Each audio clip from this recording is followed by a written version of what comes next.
कोमेडॉन्स की प्रॉब्लम इतनी ज्यादा कॉमन है कि हर किसी को अपनी लाइफ में एक ना एक बार तो कोमेडॉन्स होते ही होते हैं। सो क्या होते हैं ये कोमेडॉन्स, क्यों होते हैं ये, और कैसे इनको ट्रीट किया जाता है, आज की इस वीडियो में हम बताएंगे everything about comedones. For treating closed comedones, commonly known as whiteheads. हमें कोमेडॉन्स बहुत ज़्यादा हो गए हैं, जो whiteheads हैं। नाम पे जो गिमिक बना रखा है इस इंडस्ट्री ने। कोमेडॉन्स जो है वो नॉन इन्फ्लामेटरी लीजन्स होते हैं, जो कि एक्ने का नॉन इन्फ्लामेटरी पार्ट होता है। होता कैसे, ये हमारा फॉलिकल होता है। ये फॉलिकल इस तरह से होता है, यहाँ पे हेयर होता है। जब ये फॉलिकल ब्लॉक हो जाता है यहाँ से ड्यू टू सीबम प्रोडक्शन, और यहाँ से सेल्स ऊपर आते रहते हैं, वो यहाँ से निकलते रहते हैं, जड़ते रहते हैं। जब ये यहाँ पे इसको ब्लॉक कर देता है, उस चीज को हम कोमेडॉन्स कहते हैं। अगर वो सीबम अंदर इकट्ठा हो गया और ये ब्लॉक है, वो व्हाइट कोमेडॉन्स होता है। अगर ये ऊपर से ओपन है और सीबम अंदर इकट्ठा है तो वो ब्लैक कोमेडॉन्स होते हैं। इस तरह से आपके फेस पे व्हाइट दाने और ब्लैक दाने दिखते हैं, और वो दाने आगे चल करके पिंपल बनते हैं, और पिंपल जो है वो रेड पेप्यूल बनता है, फिर उसमें पस बन जाता है और वो पस्चूल बन जाता है, और वो सराउंडिंग टिश्यू में भी फैल सकता है, वो नोड्यूल भी बन सकता है। तो बोल रहे हैं, मैं बोल लूं। इस तरह से जो है पिंपल होते हैं, और वो आपके मार्क्स भी छोड़ सकते हैं, जिसमें स्कारिंग भी आ सकती है, और पिंपल के बाद में पिगमेंटेशन के मार्क भी रह सकते हैं। तो ये सारी प्रॉब्लम जो शुरुआत होती है वो इन कोमेडॉन्स की वजह से होती है। अब इन कोमेडॉन्स को हम एक्सट्रैक्ट भी कर सकते हैं कोमेडॉन एक्सट्रैक्टर से, जो हम जो है इन सारी वीडियोस में हम आपको दिखा रहे हैं कि डिटेल में कि ये कोमेडॉन एक्सट्रैक्टर से किस तरह से इनको रिमूव किया जाता है। अगर आप इन्हें रिमूव कर देते हैं तो उसके बाद में आपके जो है वो पिंपल नहीं बनेगा, पेप्यूल नहीं बनेगा, पस्चूल नहीं बनेगा, या जो आगे की स्टेजेस है ये एक्ने की, वो वहां तक नहीं पहुंच पाएगा, और पिंपल आपका स्टार्ट होते ही कोमेडॉन स्टेज पे ही खत्म हो जाएगा।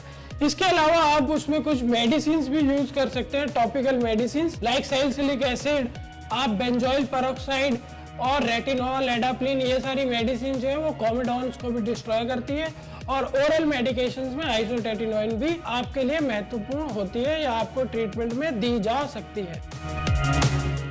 बट एडवांस ट्रीटमेंट लेने से पहले अगर आप कोई टॉपिकल ट्रीटमेंट ले रहे हैं या अर्ली स्टेजेस में, तो आप घर पे भी कुछ चीजें ट्राई कर सकते हैं। सबसे पहले जो है कोमेडॉन्स होने के कारण अगर आपके वो हार्मोनल हो रहे हैं तो आप हार्मोनल ट्रीटमेंट भी उसका साथ में आपको लेना पड़ेगा।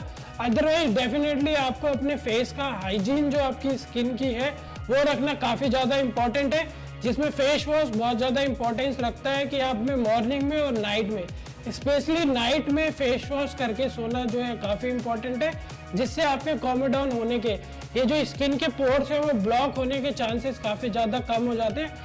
अगर आप उसमें बाहा यूज कर रहे हैं जो कि सैलिसिलिक एसिड होता है, तो वो आपके पोर्स को अंदर से क्लीन करता है और आपके कोमेडॉन्स के चांसेस काफी कम कर सकता है। और ये ओवर द काउंटर आपको हर जगह अवेलेबल है, आप इसको घर पे भी यूज कर सकते हैं सैलिसिलिक एसिड को।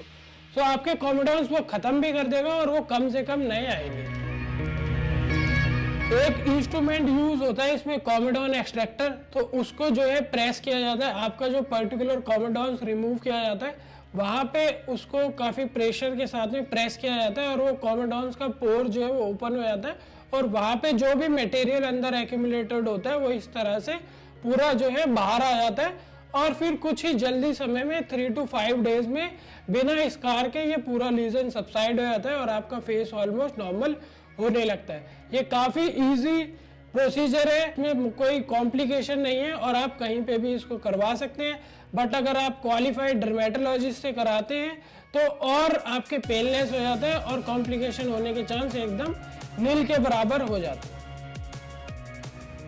अगर इसको कोई प्रोफेशनल नहीं कर रहा है तो इसमें कुछ कॉम्प्लिकेशंस भी आ सकती है। सबसे पहले इसमें पेन आपको हो सकता है, उसके अलावा आपको पोस्ट इन्फ्लामेटरी हाइपर पिगमेंटेशन हो सकती है, वहां पे पिगमेंटेशन के मार्क रह सकते हैं अगर आप प्रॉपर गाइडेंस में इसको नहीं करवा रहे, और वो पिगमेंटेशन के मार्क्स को हटाने के लिए आपको काफी ज्यादा फिर प्रोसीजर्स लेने पड़ सकते हैं। अदरवाइज एडवांस ट्रीटमेंट में जो है केमिकल पील्स के द्वारा भी कोमेडॉन्स को खत्म किया जाता है, और उसमें सैलिसिलिक एसिड पील्स और भी काफी पीलिंग एजेंट है जिसमें इफेक्ट काफी ज्यादा अच्छे मिलते हैं। प्लस उसके साथ में आपको कुछ मेडिकेशंस करनी होती है और आपकी पिंपल की प्रॉब्लम ऑलमोस्ट हर पेशेंट में जो है आज के टाइम पे खत्म हो जाती है। आपको वो कॉम्प्लिकेशंस नहीं आती है जो आपके पेरेंट्स के टाइम पे होती थी, ना आपके स्कारिंग आती है और ना पिगमेंटेशन। स्टिल तब भी अभी ये सोचा जाता है कि ये पिंपल जवानी के दाने हैं तो इनको ना ट्रीट किया जाए। हम हमेशा यही कहते हैं पिंपल 100% उनका ट्रीटमेंट पॉसिबल है, लेकिन अगर आपकी स्कारिंग आ जाती है या पिगमेंटेशन आ जाती है जो कि पिंपल की कॉम्प्लिकेशन है, उनको ट्रीट करना जो है काफी मुश्किल होता है और वो काफी ज्यादा खर्चीला भी होता है।